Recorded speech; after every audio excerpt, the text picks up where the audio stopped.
high school, bro, the first big decision I made was like, I don't want to go to football practice no more.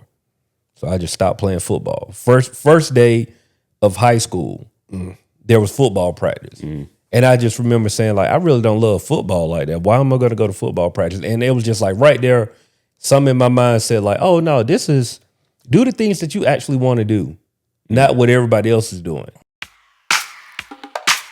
Welcome to the Black Men Think podcast. If this is your first time here, know that the views and opinions expressed by the Black Men Think podcast are those of the Black Men Think podcast and not the individual members. With that being said, we're about to be unapologetically, undeniably black. You got one lifetime pass to do this. Exactly. That one lifetime pass. One lifetime. Dog, you crazy, man. Look, man, welcome to the Black Man Think podcast where we elevate our black man because black man be out here thinking. I am your host. Last name good, but my homies call me JD. And to my left, I got my dog. C-Wiz. And your boy Mo. We back. T-Mac in the building. What Tori got going? Boy, got a hat on his kneecap. Looking for some Braves tickets, dog. And he saw the hat. I'm like, dang, I forgot I was supposed to be looking for some Braves tickets. Man, I know I got 2 tickets I need to use. Okay, you can give me. Slide them over. Matter of fact, 1 and 2. Slide those right over. And we are the Black Man Think podcast, man. Appreciate y'all for tuning in. Make sure if y'all haven't already, go ahead and like, subscribe, share. Tell somebody about Black Man Think because we need that support. If you want to call and leave a voicemail, you can do that 404-939-6477. As we always do, we start these things with a homeboy check-in, and apparently we ain't been in the same room in probably about 3 months. So how y'all doing?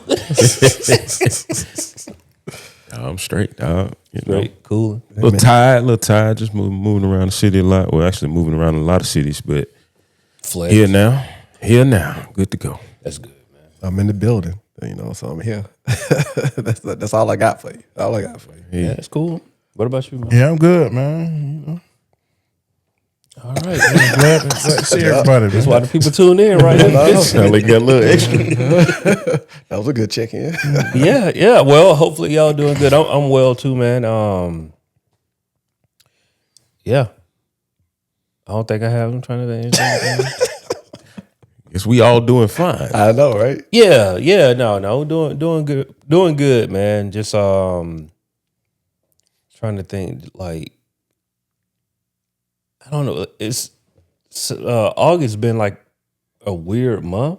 Yeah, me too. Yeah, and maybe it was just a lot of stuff happening at the same time. So it's just I'm trying to like process. Like, is it anything that? But overall, like, been cool. Like, nothing really standing out. It's just like August just been kind of busy and long at the same time. Like, it feel like we've been in August for a while. Yeah. With everything moving fast. But Bro, I'm gonna have a 12-year-old tomorrow. bro, wow, congrats, brother. That's wild. Yeah, man. Wow, man. But hey, How does that weigh on you? Like a 12-year-old. I mean, I guess it's, I don't know. It is, it's kind of like a reality check of like, dang, my babies are gone. Like, I ain't got no more little kids. I really don't, Yeah. which is crazy. Just because I've been so in that for, the last however many years, but it's just interesting, like swallowing that right now. Like, I got a preteen. Yeah. It's kind of crazy. What's all the ages? 12? 12, 10, 9, and 7. Yeah. So I mean, the babies are you out of the baby stage for sure. Yeah. Yeah. Now everybody got a personality. You know what I'm saying? So that's So much of a personality. Yeah. But it's a beautiful thing, man. She's an amazing person. Getting into flag football now, which is We pulling up too, bro. I got it on the calendar. We pulling up. I don't know which. It's either gonna be one of the two. Okay. I think like Thursday game, something like that. But we're gonna try to pull up for sure. Definitely let me know just in case any of the details have changed. But I appreciate sure. that. Yeah. That's what's up. But yeah, man, she doing her thing, so I couldn't be more proud of her. But yeah, it's just kind of crazy. Well, Time be moving, bro. yes, it does. Yes, it does. Moving. The same thing.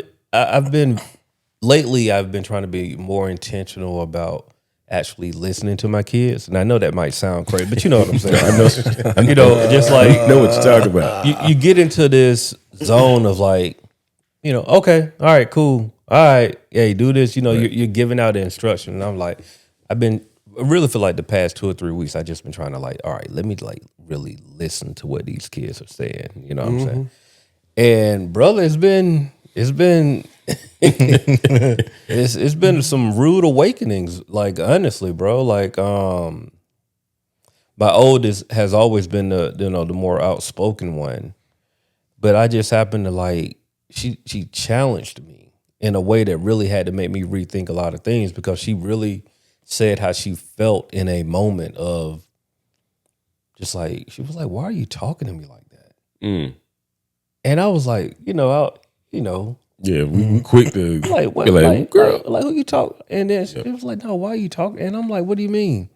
It's like, Dad, I just asked you a simple question, and like you just like she didn't say bark on, but like you just like barked on me. You know what I mean? Just like why are you talking to me like that?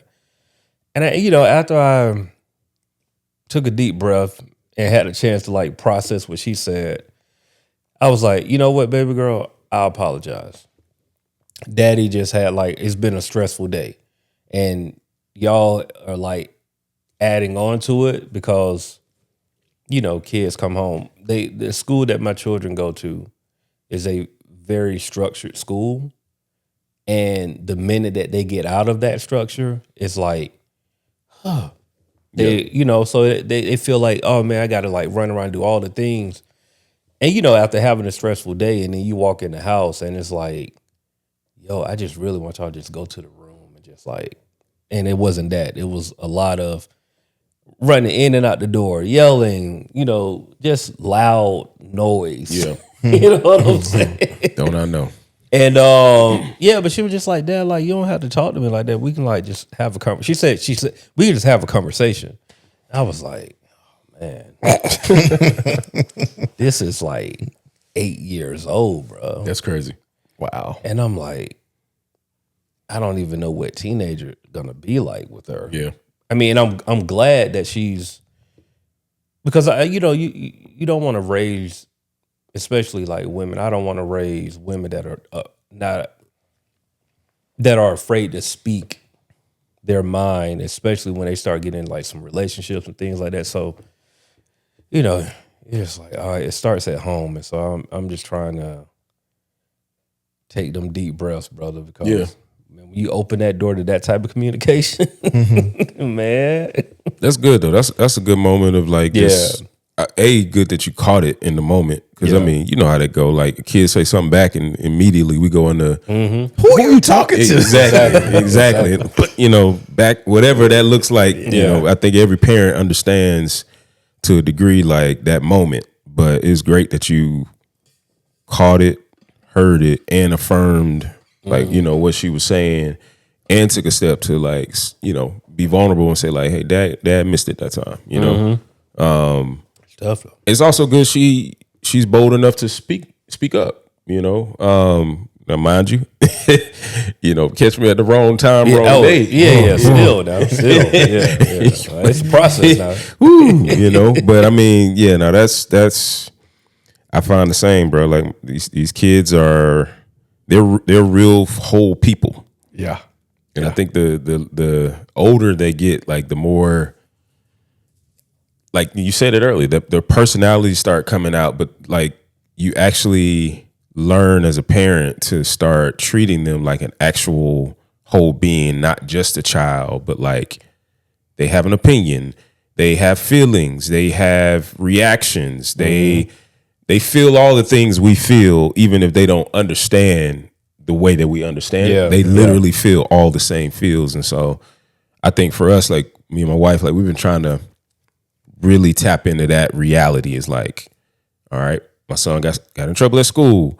He thinks he overheard his teacher say something about him on his way out of the classroom. He got in the car super frustrated, and we snapping at everybody. We're like, what's going on? And lo and behold, something that his teacher said hurt his feelings because he felt like it was about him. So now we got to go into, hold up, like, You know, certain things shouldn't be said from adults to children or about children, especially the child can overhear it, which we're still trying to kind of, reel that in and figure out what took place. But, you know, in that moment, we had to recognize, like, he's not just wilding out, like he is hurting. And later on, I talked to him about it. He broke down crying. His feelings were hurt, you know? But, you know, that type of stuff can chisel down confidence. It can create a stigma. You know, it can do a lot of different things. So we've really just been trying to have, like, whole person conversations with these kids. Yeah. Even as a 7-year-old, a 9-year-old, you know, all the other ages. But, like, it's a different time. Like, it's not okay to just be like, well, get over it, or just go in there, you know, do whatever, or just, you'll be fine. Like, these kids actually need real intentional intervention, honestly. Yeah. And sometimes I just think back and think about the difference between how I perceive we were at that age and how our kids are at that age, and how our parents interacted with us versus how we're trying to interact with our kids. And it just, to me, it's total opposite. Like how our parents did it. And so I'm just like, sometimes I just sit back and wonder, like, you know, how did we make it here off of this particular training, right? But then we seeing this person have this personality, has this, has that, and all of the third. It's like we're pouring more energy into being more new age parents, I say, as opposed to how our parents did. And I just be like, I don't get the dichotomy of it sometimes, and so I'd be thinking about that with my kids a lot of times as well. Let me ask y'all a question too, and I'll start with you, Corey, because we're talking about our kids. But do you recall that moment when you felt like you were coming into your own? And do you recall that, like, growing up? Or is there a specific moment where you can be like, man, why my dad ain't, like, really understanding that I'm not like the child, I'm not like the little kid anymore? Do you have, like, one of those moments that you can think about? Probably, maybe like when I was old enough to start working. Okay. Yeah, maybe around that age. So maybe around 15, 16. Yeah. I mean, probably at that age, because anything before that, I mean, I really can't remember a whole lot. But teenage years, that's when I start feeling like, you know, I'm not that. I understand I'm still a child, but I'm not that little child anymore. Yeah. So it's like, you know, it's a transition period on there. Yeah. Bruh, when I got my license, like it was something, and I think I had either already started working, but bottom line was, like, at the point where I could take my parents' car somewhere without them. Yeah. Was like a whole new world. And I think there was a moment where, like, even past that moment where, like, my dad was like, he stopped tripping about, like, or let me not say he stopped tripping, but let me just say, like, my curfew got later. And so, like, I was at a friend's house playing video games as opposed to, like, nah, you need to be home at this time, Mom. You know, Mom's, like, a little nervous about me having the car out, stuff like that. It was just kind of like at that point where it was like, nah, he good. We know where he at. And I could come home 11:30, 12. Like, they're like, no, we know where you at. You at so-and-so's house. It's cool. You know, I was just like, whoa. Game done changed, you know? Yeah. But I think for me, like, it wasn't necessarily a contention point, or at least I don't remember one. I think it had more to do with me seeing the leash or like the leverage that my parents would give me. And, like, realizing, like, I had responsibility even with that. Like, I mean, we all did what kids do, right? Like, we gonna try some things. We're gonna probably be some places that we maybe shouldn't have been, that type of stuff. But, like, I think at that point, like you've earned their trust. Like, don't mess it up. Yeah. You know? Corey? I think mine is similar to Corey and to Marlon. I think it was definitely sometime in the high school when you get that little bit more freedom, that little bit more of, one, not only your parents giving you a little bit more freeway, but now you have other students and things of that nature. looking up to you because you know, I had nieces and nephews at this age, so now I'm more of an uncle position as well as a kid, you know. And so I think it was around, you know, the 8th, 9th grade, 10th grade, one of those years where I was like, okay, I see that other people are looking at me to do other things, holding me more accountable. And I think that's the thing. I got more accountability, not necessarily, you know, the more freedom, but had that more accountability that I was being looked up to for certain things as well too. Yeah. And then with the job and being able to do a little bit more in that freedom, I think that it's like, okay, I'm not a kid, but yet I'm still not an adult. And really just trying to navigate that. So I think it was about that high school time for me as well. Yeah. What about you? Man, bro, mine was super unique, man, because I just remember being in like 7th and 8th grade at Miller Magnet School in Macon, Georgia. I remember during those times because I played football, baseball. I was just busy, you know. It was just active time, and a lot of that active time, I just remember. I felt like I caught the bus most days to school, but I would catch the bus and, you know, go through all the school. Then after that, I'm going to practice.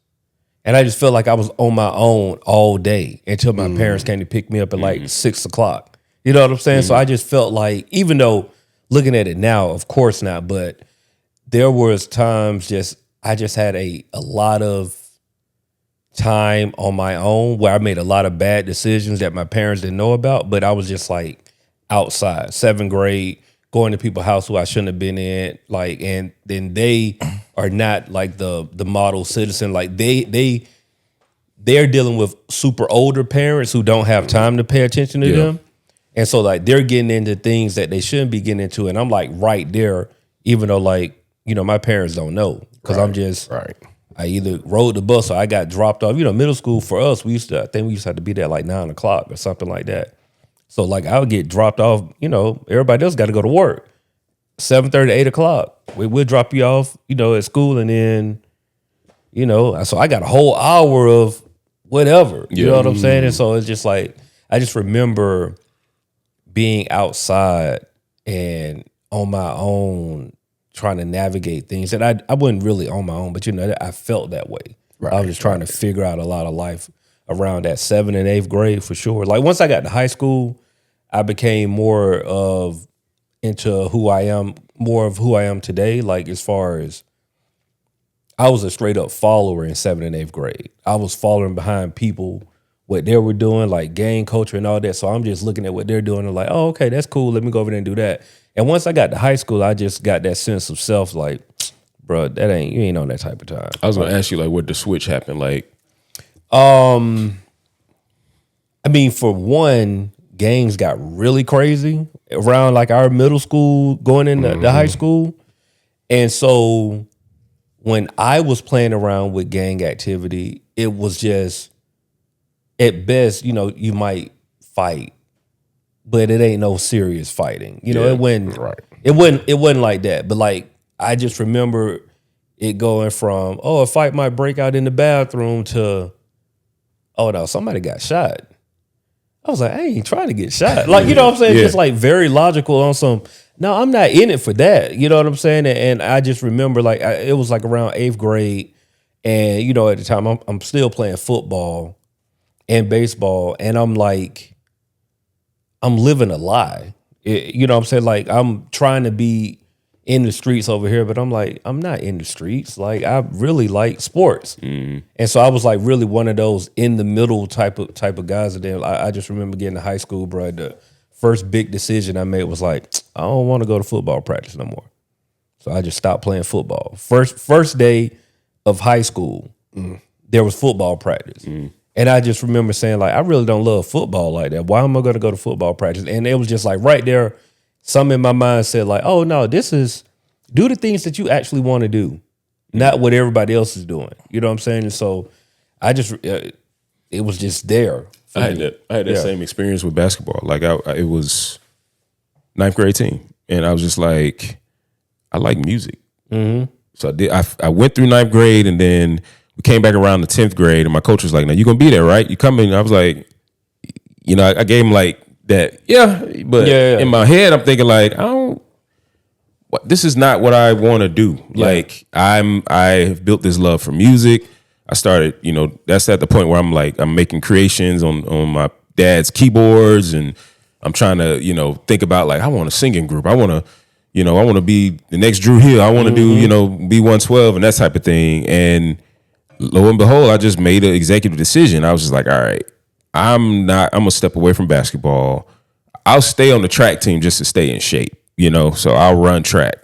But this season, I'm not doing all this, you know, and one of the best decisions I ever made. Like that's when I really got tapped into creating music, started singing groups, started producing stuff at the school, you know, just start doing all the things that led to all the things. Yeah, you know? So it's just interesting that like that light bulb went off. Didn't even realize in the moment though that my parents gave me like, they were behind me. They were just like, okay, go for it. Like do what you want to do, you know? Right. Yeah. Bro, my parents set up everything and I didn't even realize it my whole life. It was like elementary school.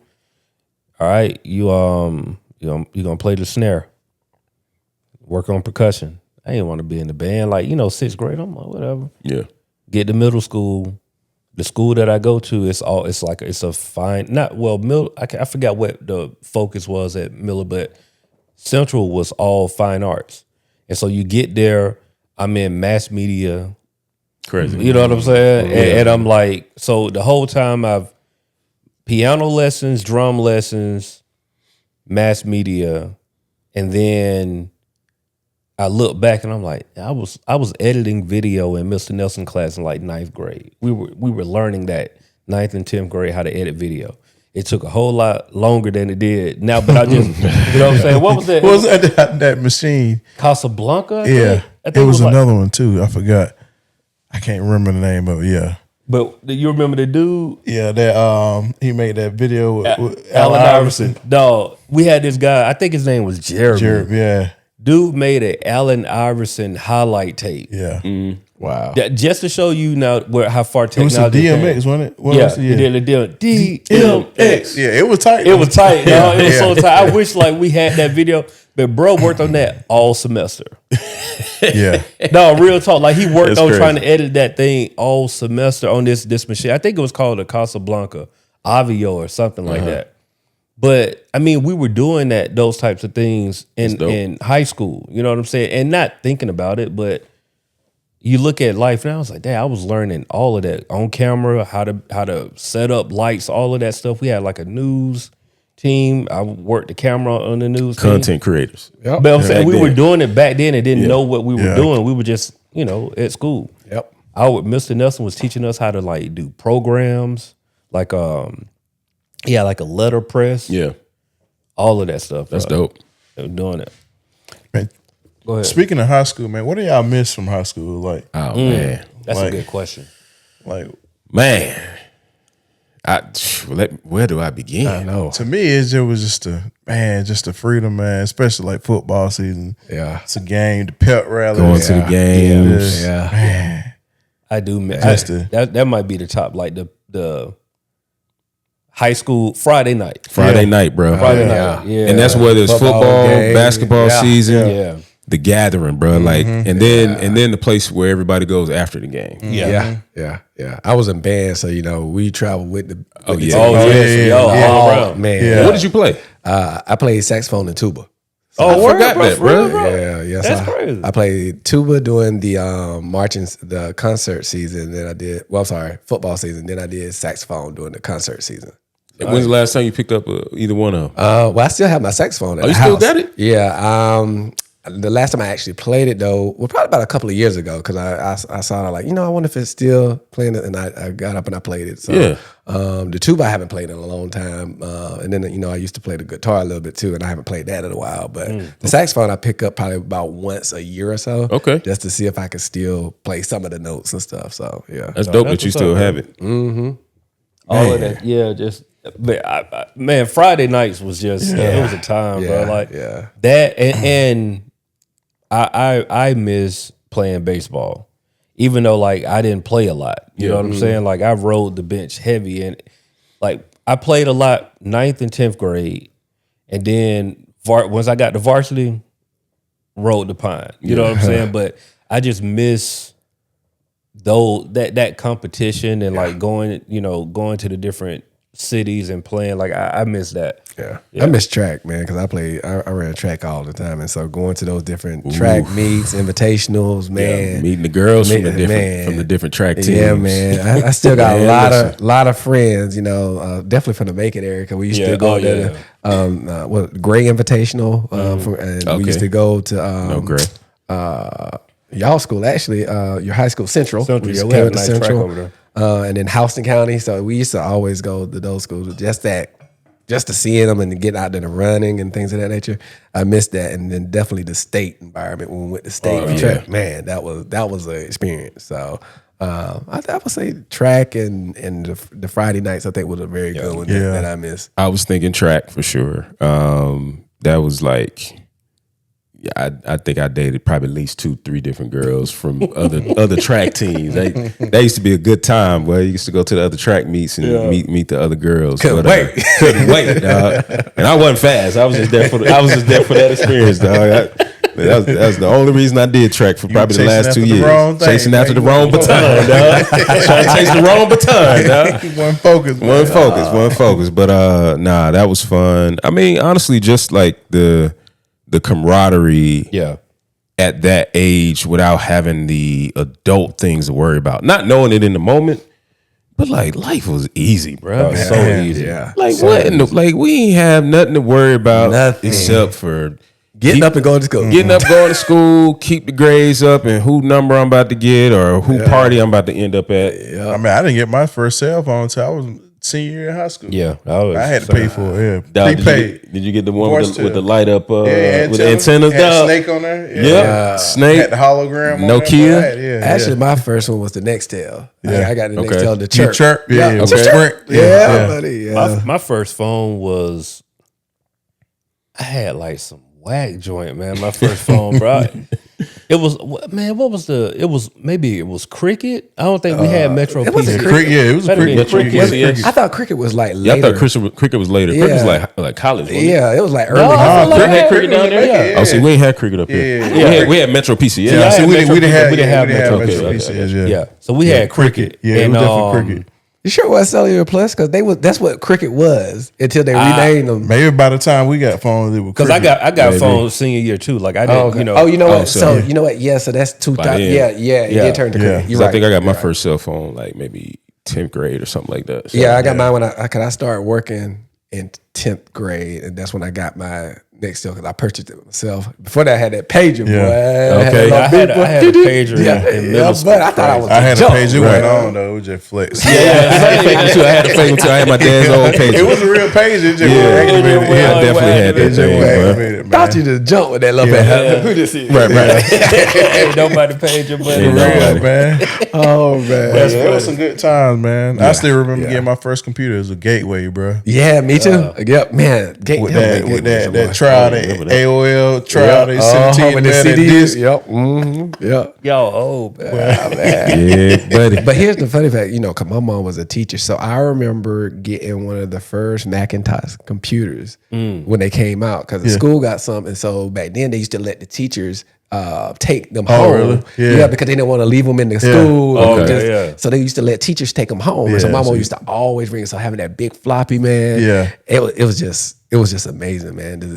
Having that experience, but the internet though. Jesus, really happy though. Because I really wasn't the internet back then. Because at first we just used the floppy disk to play the games, because that's how you did. Oregon Trail and all that. Pac-Man, all that good stuff. So I remember that too, man. Let me ask y'all this. Pivot for a quick second. Same topic. Yeah. What teacher did y'all have a crush on? Oh. My boy had a moment. He was like, no, man, I remember the first teacher that I really had a crush on, like for real, was Miss Danley. And I think she was like either Miss Danley or I think she was Miss Mitchum at one time. Then she got married, and then it was like Miss Danley. Yeah. But this was like elementary school, and I think she might have been like 6th grade but she wasn't my teacher. She was like another, somebody else teacher. I just remember being one of the first teachers, I was like, man, like that's like a lady. You know what I mean? Because up and before then, the one school that I went to, it was like, you know, it was like they were older. You know what I mean? She was like the first teacher that was probably, looking back on it, she may have been like early 30s, maybe even, no, she probably was 20 something, because I look at her now like we don't feel that far apart, you know what I mean? But yeah, I remember her. She was just like, and that was elementary school. Or either elementary or was she at Miller? You remember her? Oh, you didn't go to Miller. Yeah. You didn't go to Miller. Yeah. I think mine was Miss Green, and she wasn't a teacher. She worked at the central office. And me and her daughter was like, I think in the grade below us, or maybe 2 below us. But I just remember her. I was like, wow, like that's when I was like, oh, wait a minute. And I think she had to probably be in her 30s at that time, maybe late 20s, early 30s. I really don't know, because I still see her now. When I go home sometimes, you know, and she doesn't seem that old to me. I'm like, yeah, you don't seem old. So I don't know how old she really is, actually. Yeah. But I would say Miss Green, yeah. I had a chorus teacher, man, when I was in elementary school, bro. Why your voice changed, dog? I don't know, dog. It just happened, bro, dog. Man. It just happened, dog. Miss Glover, dog. We remember Gabrielle Union from back in the day when she was doing the what's the cheerleader? Bring It On, yeah. Bring It On. That's what Miss Glover looked like, dog. Like she almost like her twin sister, dog. Oh wow. Just dog, she's still on Facebook, bro. Hold on.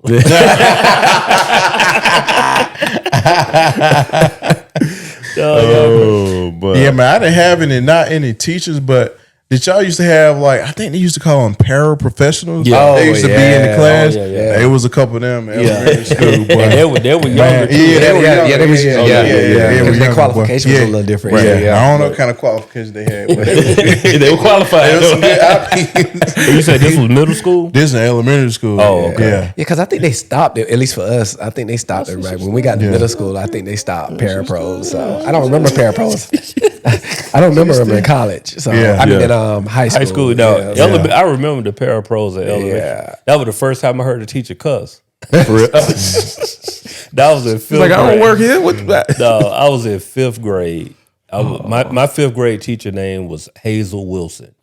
Very strict teacher. Like one of my first teachers. Yeah. You know what I'm saying? Very strict teacher, but she loved the party. She was like, if y'all work hard, we have a party every Friday. And we used to have a party every Friday. But the paraprofessional name was Miss Humphreys, I believe. And man, I was just one of them kids, doing the work at the desk or whatever. And I remember Miss Humphreys walked over to Miss Wilson. And then when she said that crazy, she was like, well, I don't know what the hell he think he got going on. I was just like, whoa. Like, what just happened? What just happened? It was such a shock because, we just held teachers in such a high regard. You know what I mean? And just like to hear that, I was like, man, she sounded like my mama over here cussing. So I was like, what's going on? No. No, you about to. I was just about to say one last thing. Like, speaking of one last thing, just quick rounds. Most impactful teacher you've ever had, and I'll start it off. Mine was Miss Tina Curtis. Miss Tina, if you ever hear this, just know, like, you made the biggest impact on my life at a very young age. She got to be my 2nd grade and my 5th grade teacher. In my 2nd grade year, I did not want to sing the school solo in the school, whatever production we was doing. I did not want to do it. She said, you're going to do it because you can do it. She said, I'm going to call your dad and tell him that you're going to do it. And so she made me do it. And it was the first day that I had like legit performed in front of a large crowd. And I did it because she had the confidence. And I had confidence because she had confidence in me. And that set off a trajectory of my musical career. So shout out to Miss Tina. I am going to say it was Coach Rowland. He was our biology teacher. He really got me in deeper to church and God. And so he used to have, back then, they still had the way we can pray and things of that nature. Right. But they allowed him to, before school, it was like a mini Bible study, basically. And so, my mom was a teacher at the high school, so I would just ride with her and go to those classes and really just being able to talk with him and seeing how he intertwined his faith respectfully into teaching us but also not being apologetic. He really showed me how to really walk that balance, to not be ashamed of being a Christian, but still being able to do your job at the same time. And so I really thank him for that, because I think at that time, when I could have surely went right or left, he really kept me into the word. Really. So I think he was probably the most impactful for me. That's dope. Yeah. For me, bro, it's two. And the question I'm glad you said it, because the question I was gonna ask was something I saw about, do you remember like your first black male teacher? And ironically enough, when I started thinking about it, I've only had 2 black male teachers, and they've been the most impactful teachers in my life thus far. It was like Coach Johnny White and Leon Nelson. Okay. Like those 2 dudes there, and they were both high school. Like, Mr. Nelson, 9th grade. I mean, I was in his class every year because that was like my mass media was my concentration. So like had them 9th, 10th, 11th, and 12th. And Coach White, I believe I started in like 11th grade when I had his class. I was a marketing teacher. And so like those 2 dudes, bro, they shaped my life in a way. And like, when you said going to that confidence thing, I just remember conversations having with Coach White where he was the first cool teacher, because he was like 30 something. Yeah. You know what I'm saying? It was just like, man, it's a cool black dude. He reminded me of myself, you know what I'm saying? And it was just, he made school cool. It wasn't like he didn't try to make you do anything that you didn't feel like you couldn't do. It was just like, hey, we doing this, let's get the work done, we're gonna have fun, but like, look, you can do this stuff. It was just to hear another black man tell a kid like you can do something, it really stuck with me. And Mr. Nelson was just somebody, he was always showing us new innovative things. Like Mr. Nelson had a store. He would sell like chili dogs and candy, all kind of things, and he used it to pay for the equipment. Because back then, teachers, I didn't know that, but teacher had to come out of the pocket for a lot of stuff. Yeah. And so like he was like, man, I'm gonna sell hot dogs. And That was crazy. Nadine just mentioned that teacher the other day. She was like, Yeah, my Mr. teacher Nelson. was selling hot dogs at lunch. I like, boy, he was hustling, wasn't no, Mr. Nelson, dog, Chiller like dog. That's crazy. I had them dog. too. Yeah. he used to have a line out the door, bro. That's wild. Line out the door. I felt like they started to hate on him too. Had to. Because he was, you keeping kids away from Right. going to nutritional meals and all this. Like nutritional. I said that wrong. Yeah. No, I was just saying, Yeah. the meals weren't nutritional. No. But he would sell hot dogs with chili That's dope. and chips. And I mean, bro, I'm talking about line out the door every around lunchtime. But he used to put the money right back into the equipment. That's dope. Buying cameras, buying editing equipment, all of these things. And I just remember him just being somebody who he ain't take no crap from nobody. Yeah. It was like, this is what I'm gonna do. I'm doing it. And he was the type of teacher that he'll cuss, but it was just cool. It wasn't like though, he wouldn't. I never felt like I need to go and tell on him. Right. Yeah. He was just like, no, bro, like y'all tripping. Let's get in here and do what we got to do. He was no nonsense type of dude, older dude, but bro, like he shaped a lot of the stuff like I'm on right now. Those 2 dudes right there, Coach White and Mr. Nelson for sure. What's the acronym, man? Keep it simple, stupid. There you go. Yes. Yeah. Sir. Yep. Yeah, Yep. he I had them too. Yeah. Yeah. Both. I actually had both of those teachers, but man, really, probably from about 4th grade up, man, I can honestly say just about every teacher from that point on, as far as I can remember, had some kind of impact on my life, like in some kind of way. Because I kind of had a way with teachers, because it was just like, I showed an interest in wanting to learn, and I go before class if I didn't understand something, or stay after class. So I kind of like built relationship with teachers. But man, it's a lot of them. I wouldn't want to single one out without naming all of them. And obviously, I'm not going to name all of them, but of course, those 2 teachers that JD named, we had those 2 in high school. But it just, from different age ranges too. I know in high school we had some older literature teachers, and they, we had pretty good literature teachers from from ninth, bro, really 9th, 10th, and 11th and 12th grade. Yeah, Miss Tall. But it was just that old school teaching, man. It's just that, you know, you respect them like you respecting your grandmother, your auntie, or somebody. Those things like that. But a lot of the teachers taught you life skills, like, you know. Of course, you got the lesson you got to learn, but, you know, things you can reflect on now, even, you know, being a man on your own or, you know, having kids or whatever. But they all played a part in my life. Yeah, I might add one more.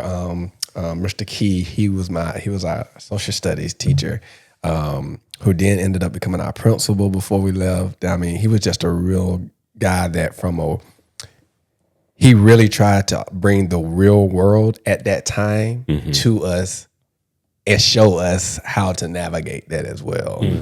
Even post me leaving, me and him would talk because he then became the superintendent for the school district for a while. And then I'll never forget, I ended up seeing him somewhere.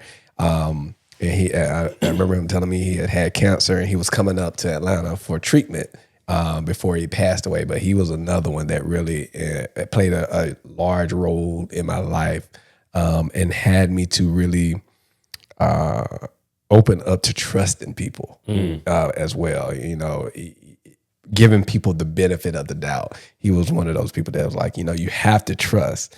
You have to let people earn you not to trust them, you know? And so I think that perspective helped a lot. But also like Corey, I was kind of like him. Yeah, I had good relationships with the majority of my teachers because, you know, always inquisitive, always thinking about stuff. You know, I was on the honor kid thing. So, you know, track. So I had AP classes and all that. So I was really trying to make those different connections. But those two do stand out a little bit more just for specific things that they actually touched on for me at my point in my life. Yeah. And so that's why they stand up. But I agree with Corey. So definitely from middle school up, all of them really played a role in who I am.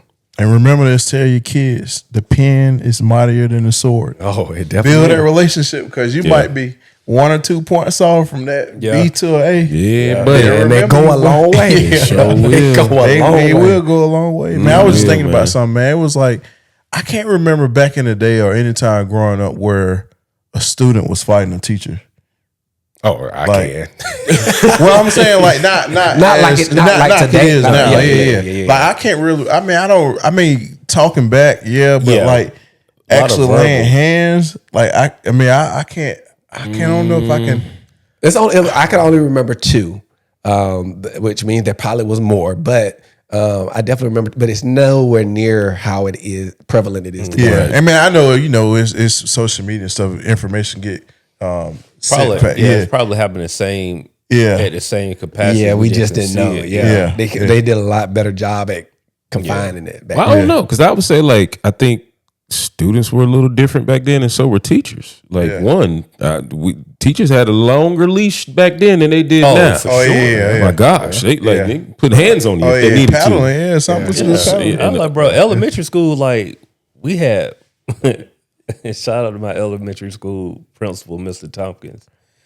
He had a paddle, like we used to get paddles in it, you know what I'm saying? All of us. Because I don't think they did away with corporal punishment in the state of Georgia until maybe early high school, mid-high school. I remember it all elementary school, bro. I remember all elementary and middle school. Yeah, bro. High school is where it kind of, I don't know where it went. Yeah. That's the way I can't remember. I kind of don't, it just kind of evaporated away and I don't really know what happened. But yeah, that was a real thing, ladies and gentlemen. Oh, it was. Oh, it was. Well, they know. Well, at least in Georgia, I don't know, you know, y'all, the South is different, bro. Up north, I used to have a teacher with this little bat, and he would like make you hold your hand out and just like if you was acting the fool that day, your knuckles gonna go home sore. Yeah. And it just your parents was like, you shouldn't have been acting up. You try that now. Right. Yeah. Whole family up there. Man, listen, a lawsuit. Your teacher likes them gone. Now, I also think that's one thing that I think now is a little bit more prevalent, I think, is parents fighting teachers more now. Because I can't remember that too much back in I can remember a student fighting a teacher, but I actually was trying to remember a parent fighting a teacher back. You know, not saying it didn't happen, it probably did as well. Yeah. It was just a level of respect. That's just like, different. You know, but it also, we grew up with older teachers. Yeah, that's true. That's true. Because I may have had 1 to 2 young, and when I say young, under 40. All of my teachers, especially in high school, bro. I would just say elementary, I think was the ones that we got that was younger. Yeah, bro. When you got middle and high school, all of my teachers were like 40 plus, bro. Yeah. I had a good number of young teachers, ironically, in my high school. Matter of fact, one of them computer teachers was quite memorable. But and then one of the coaches married her, and all the guys were upset. But, boy. But no, like they even still had a certain level of respect. I think it was just the times, bro. Like we were just in a generation at a time period in life where common respect was still very prevalent. And I think like we just live in a different day and age now for a million reasons, right? I mean, we can name them all, from social media to phones being in the hands of kids. I mean, there's just so many different reasons why people are different. You know, adults are different now. I also think as well, I'm glad you said it, because also the people that was in the leadership roles were probably more of the baby boom generations at that time. Correct. And so, their mantra was like, discipline, order. Like, I don't care if you Billy's mama, you better go sit down. Right. So they had that. So I agree with you. I think it was about the level of respect. And the baby boomers at that time was probably in their mid to late, coming into probably like the 40s, 50s. Year olds. So I think that's probably about right. You know, family structures were different. Neighborhoods were different. So, Sunday morning, you going to church? You going to church Sunday morning. You spend a night over here, you going to church. You get both of y'all. Hey, if you cutting up in the neighborhood, you gonna get it on the way home and then get it by the time you get home. You know? Yeah, it's so crazy now, bro. Like I don't. My neighbor over here, I've had maybe 4 conversations. And we've been here for going on 9 years, 9 years now, something like that. Yeah. 4 conversations. Yeah. Back in the day, guarantee, same thing for all of our kids. They'd have been down the street, around the corner. Yep. We wouldn't have thought another thing about it. Yeah. My kids can't even leave the yard. I was about to say, they're not leaving the yard, bro. Yeah. Different day and age. Yeah. Different day. Bro, crazy thing. I can't remember if I told y'all, if I said it on the pod. But the same neighbor over here, right? They cool people, right? But like, I told my kids, they have a thing. If anybody come in the yard, y'all run in the house. That's my policy. Same thing for us. Like, I don't care. Like, if it ain't mom or dad, or like, your grandma, run in the house. Kids were in the backyard. And my neighbor, Jay and Noel came in. It was like, Dad, somebody in the yard. I was like, what? It was like, this our neighbor, they in the yard. And I was like, where, I'm thinking they like, So I go out, I immediately think, oh, they got to be in the front yard. I was like, ain't nobody in the front yard. No, like, no, Dad, she in the back. I was like, in the back? I'm like, what? Like, jump the fence? Bruh. So I walk in the back. So she just standing there. I'm like, yeah, what's going on? Like, I'm looking like, and, she's a soft-spoken woman. But she from like Alabama, Mississippi, like she like real country, right? Yeah. And she was like, "Oh, I just wanted to, I was trying to let your kids know, like I saw a fox or something in the yard, and so I just want to let you know, like you might not want them in the backyard by themselves or whatever." I was like, "Okay, cool, I appreciate it." And in my head, I want to tell like next time, just ring the doorbell, like you just in the backyard, like my kid, you look terrifying to my kids because you just standing there like, I'm like what's going on with you? Yep. Wow. Crazy. Yeah, man. Yeah. But look, man, we don't have any voicemail. If y'all want to leave a voicemail, 404-939-6477. Call, leave us a voicemail on our Ask a Black Man segment so we can get those questions answered for y'all. As always, y'all make sure y'all like, subscribe, comment, rate, review, do all of the things. Tell somebody about this podcast because we are trying to grow, and the only way that we can grow is with you. So I think that's it. That's it. Black Man Think Podcast, where we elevate our black man because black man be out here thinking. We'll see y'all next week. Peace. The Black Men Think Podcast.